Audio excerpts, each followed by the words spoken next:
Organise this. You are a wonderful sight. Give yourself a huge round of applause. I want to acknowledge the traditional owners of the land that we're under and pay my respects to their elders past and present.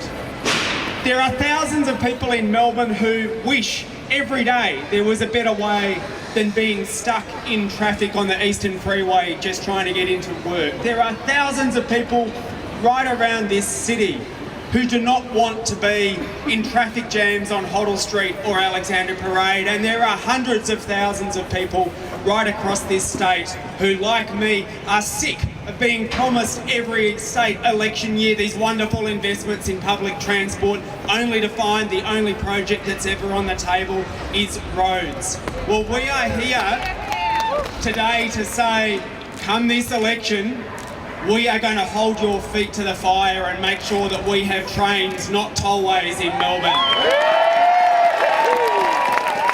Because this wonderful, beautiful electorate of Melbourne that I have the privilege of representing is going to be turned into a rat's nest of on and off ramps and a traffic magnet, and we are going to worsen congestion in our city if this project goes ahead.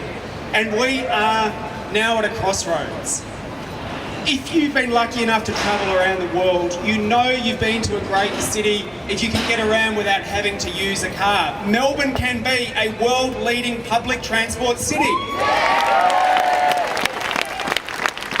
And instead, we have governments of both persuasions intent on turning Melbourne into Los Angeles. Well, I've got news for you, Labor and Liberal. Building more roads to cure congestion is like loosening your belt to cure obesity. It does not work. And I know that this state planning minister seems intent on turning Melbourne into Manhattan. Well, I've got news for you. If you look at New York, there's a whacking great thing in the middle of it called Central Park. They keep their parks, they do not destroy them, as you are planning to do.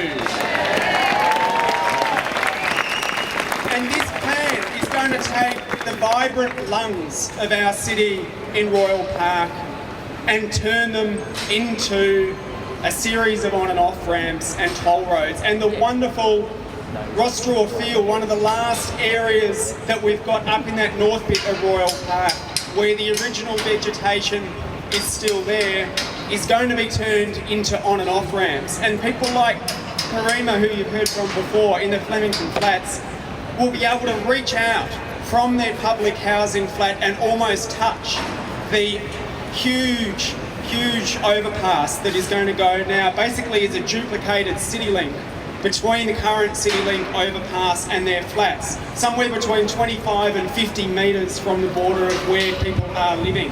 And underneath there at the moment, where there are playgrounds and community gardens, are now going to be taken over by a huge flyover that will fly over the top. We are about to take the things that are great about Melbourne, that mean that Melbourne is the city in Australia where most people are moving to live every year. We're about to take those wonderful inner city suburbs and the communities that have been there for hundreds of years and divide them. People are going to lose the places that they play. If you want to bring people into inner city Melbourne to live, well, that's a wonderful idea and we're all for it. But Labor and Liberal don't then take away the parks by building a toll road on it. Where do you expect people to play if you destroy the parks and turn them into roads? Now, I like every morning to take the dogs out for a run along the Moonee Ponds Creek, and I can see the sign here for that. Well, I can tell you that where people at the moment go to gather, where kids who are in public housing, where they don't have their own backyards go to play, where communities go to get together, are about to be destroyed. And I've lived in this electorate for close to 20 years now. And I tell you what, I am sick of public transport only ever making it onto the agenda in an election year. And I am sick of hearing wonderful promises about airport rail over and over again.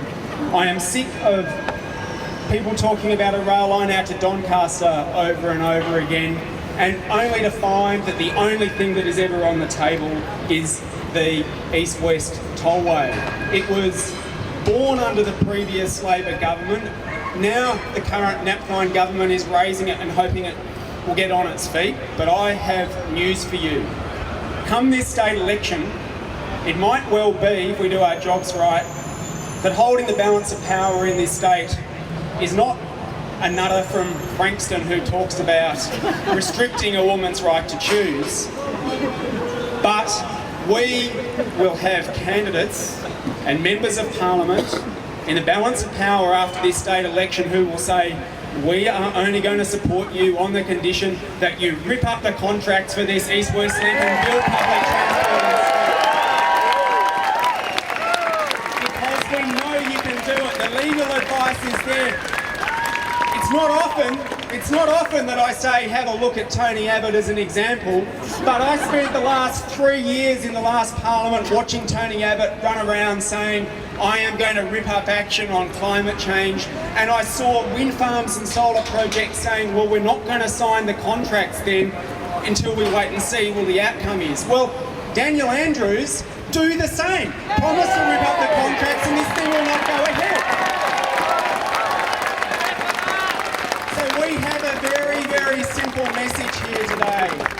Dennis Napthine, have the guts to take this to an election because the people won't want it.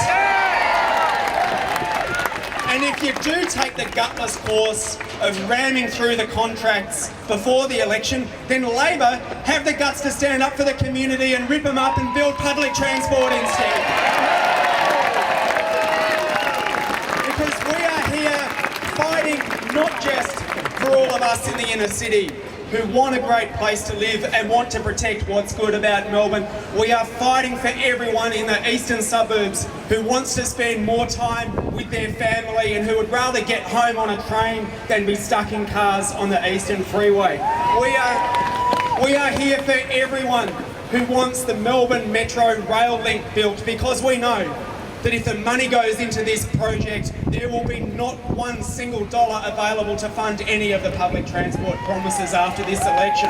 And the good news is this, the contracts haven't been signed, there is not $1 set aside for construction, and there's a reason at the moment that the current Eastern Freeway stops when it gets to Collingwood, and that's because the residents there back in the 70s and 80s fought against their community being destroyed and fought for public transport.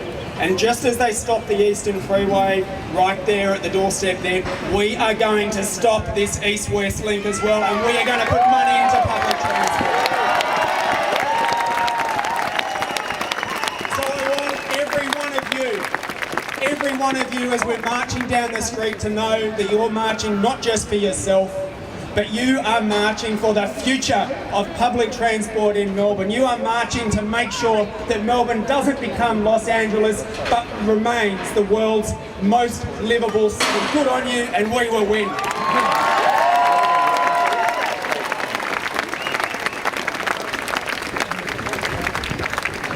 Thanks so much, Adam. Now what we're going to do now